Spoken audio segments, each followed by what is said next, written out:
பதிலே சொல்லவே இல்லை. வண்டி எடுக்க. உட்காரு.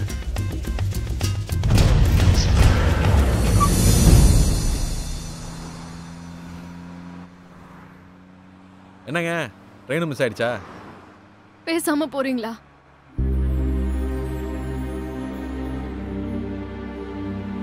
ஏங்க எங்கன்னு சொன்னா தானங்க போக முடியும். எங்கேயாவது போங்க. எங்கேயாவது உயரமான இடத்துல போய் நிறுத்துங்க. மேல இருந்து குதிச்சு செத்துடுறேன்.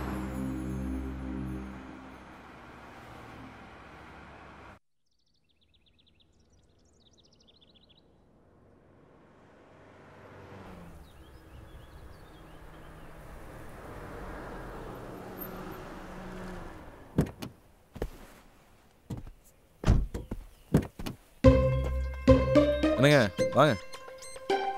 எனக்கு தெரிஞ்ச தெரியல இதாங்க உயரமான இடம். வாங்க. சும்மா பேச்சுக்கு சொன்னேன். அதுக்காக அப்படியே வந்து நிறுத்திடுவீங்களா? விட்டா நீங்களே தள்ளி விட்டுருவீங்க போல இருக்கு. சொல்றேன்ல வாங்க.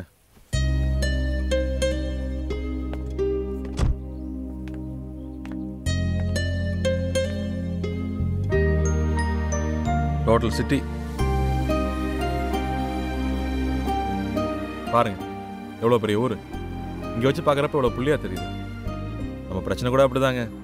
பக்கத்தில் வச்சு பார்க்குறப்ப பெருசாக தெரியும், கொஞ்சம் தள்ளி வச்சு பார்த்தோம்னா சின்னதாயிரும். வர வழியில் பார்த்தீங்களா எவ்வளோ அப்ஸ் அண்ட் டவுன்ஸ் இருந்துச்சுன்னு. லைஃப் கூட அப்படிதாங்க. அதுக்காக அப்படியே இவ்வளோ செத்தரங்க எத்தனை பேசின என்னங்க அர்த்தம்? நீங்கள் ஏதோ பிரச்சனையில் இருக்கீங்கன்னு மட்டும் தெரியுது, என்னன்னு தெரியல. நான் ஏதாவது உங்களுக்கு செய்யணும்னு நினச்சிங்கன்னா சொல்லுங்கள், நான் செய்கிறேன்.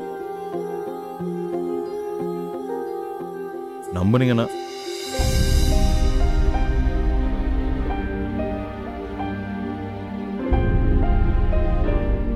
என்னங்க நம்பிக்கை வரலையா?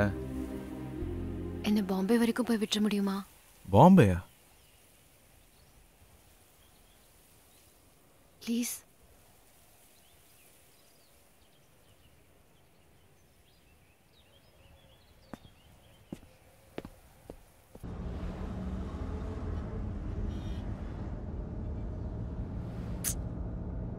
அம்மா முகத்தை பார்த்தா யாருக்கும் துரோகம் பண்ணணும்னு தோணாது. அப்பா இப்படி பண்ணுவார்னு நினைச்சு கூட பார்த்துருக்க மாட்டாங்க. இத்தனைக்கும் லவ் பண்ணி கல்யாணம் பண்ணவங்க. ஆனா அம்மாவோட நேர்மைக்கு அப்பா தகுதியானவராக நடந்துக்கல. மெட்ராஸில் சின்னதாக ஒரு பில்டரை ஆரம்பிச்சு அப்பா பிஸ்னஸில் கொஞ்சம் கொஞ்சமாக வளர ஆரம்பிச்சாரு. அப்பா அவரோட வாழ்க்கையில் இன்னொரு பொண்ணு கிராஸ் ஆனா. அப்பா பண்ண தப்பெல்லாம் தெரிஞ்சுக்கிட்டதாவே காட்டிக்கல. அதான் அம்மா பண்ண பெரிய தப்பு. அதை சாதகமாக எடுத்துக்கிட்டு அப்பா ரொம்ப ஓவரா போக ஆரம்பிச்சிட்டாரு. ஒரு நாள் அப்பா வீட்டுக்கு வந்தாரு. அந்த பொண்ணோட தம்பி தான் எனக்கு மாப்பிள்ளைன்னு சொன்னாரு. அம்மாவுக்கு பிடிக்கல, பெரிய சண்டை. அப்பா அடிச்சிட்டாரு. நைட்டு படுத்தவங்க தான் காலையில எந்திரிக்கவே இல்லை. அம்மா போனதுக்கு அப்புறம் அவங்க கட்டத்துக்குள்ள என்னை கொண்டு வர பார்த்தாங்க. அப்பதான் நான் முடிவு பண்ணேன், இந்த ஊர்லயே இருக்கக்கூடாதுன்னு. நமக்குன்னு ஒரு வேலை, ஒரு இடம் வேணும்னு வீட்டை விட்டு வெளியே வந்துட்டேன். பெங்களூர்ல தங்கி வேலை தேடினேன். அங்கதான் என்னை தேடி இந்த ஜெயராமன் வந்துட்டாரு. அப்பாவோட பார்ட்னர். ப்ராப்பர்ட்டியெல்லாம் அவங்க பேர்ல ரெஜிஸ்டர் பண்ணி கொடுத்துட்டா எனக்கு எதுவும் பிரச்சனை இல்லைன்னு சொன்னாரு. நானும் நம்பி போனேன். ஆனா போறப்பதான் தெரிஞ்சது, அவர் கூட்டிட்டு போறது ப்ராப்பர்ட்டி ரெஜிஸ்டர் பண்ணல, மேரேஜ் ரெஜிஸ்ட்ரேஷனுக்கு. அவர்கிட்ட இருந்து எப்படி தப்பிக்கிறதுன்னு யோசனை பண்ணிட்டு இருந்தேன். அதான் பெட்ரோல் பங்க்ல அவரை விட்டுட்டு உங்களை வண்டி எடுக்க சொன்னேன். இப்ப பாம்பேல இருக்கிற என் பாட்டி வீட்டுக்கு போயிட்டு இருக்கேன்.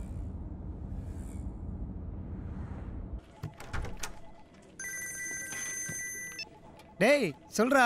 டேய் ஆஃபீஸில் தான் இருக்கியா? முக்கியமான விஷயம்டா. காரில் வந்துட்டு இருக்கும்போது மொத்த கதையும் சொன்னாடா.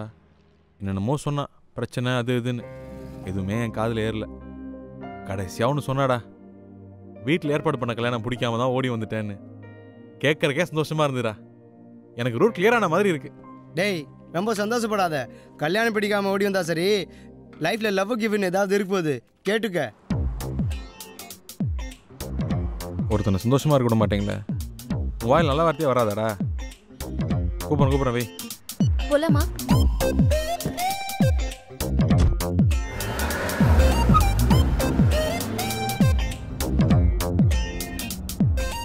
கல்யாணம் பிடிக்கல சரி, லைஃப்ல வேற ஏதாவது எது? லவ் அந்த மாதிரி ஏதாவது? சச்சா, அதெல்லாம் ஒன்றும் இல்லை.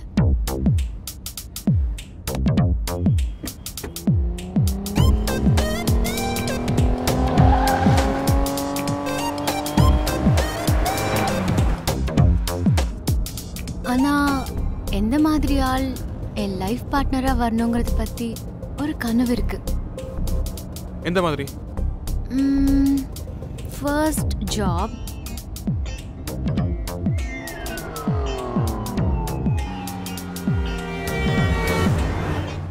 அப்புறம் எனக்கு பார்த்தாலே தெரியும்.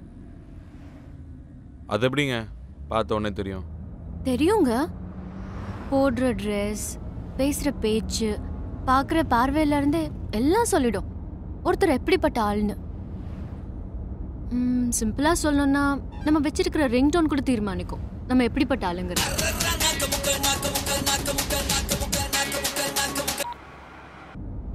ஏன் கட் பண்ணிட்டீங்க? பரவாயில்ல, பேசுங்க. பேசுறதுக்கெல்லாம் ஒன்றும் இல்லைங்க.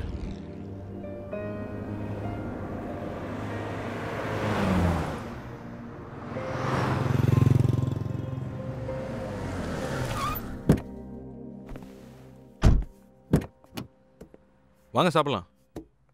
இல்ல, எனக்கு பசிக்கல. பசிக்கலன்னா பரவாயில்ல, சும்மா ஒரு கம்பெனிக்காவது வாங்க.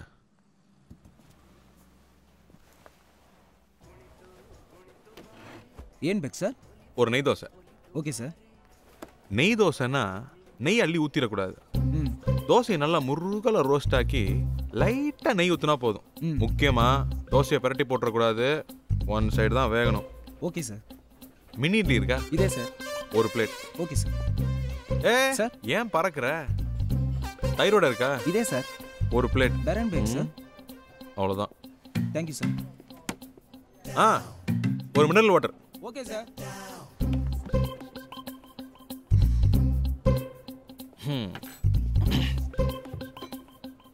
தைரோட மினி இட்லி. ஓகே.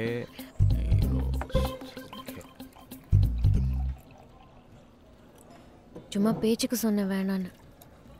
மறுபடியும் ஏதாவது வேணுமான்னு கேட்க மாட்டீங்களா? ஹலோ, இதெல்லாம் உங்களுக்கு தாங்க ஆர்டர் பண்ணது. சாப்பிடுங்க. நீங்கள் சும்மா வெறும் வாயில பசிக்கலான்னு சொன்னீங்களே தவிர உங்கள் கண்ணில் தெரிஞ்சுதுங்க நீங்கள் சாப்பிடலன்னு. சாப்பிடுங்க. ரொம்ப தேங்க்ஸ். அதெல்லாம் ஒன்றும் வேணாம், நீங்கள் சாப்பிடுங்க. மெதுவா மெதுவா. உங்களுக்கும் ஏதாவது சொல்லிக்கலாமே. நான் சொல்லிக்கிறேன், நீங்கள் சாப்பிடுங்க. ஹலோ, ஒரு பிளேன் தோசை. வேற சார்? அவ்வளோதான்.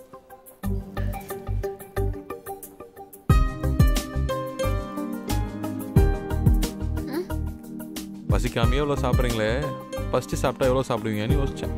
கண்ணு வைக்காதீங்க, எல்லாத்துக்கும் கணக்கு வச்சுக்கோங்க.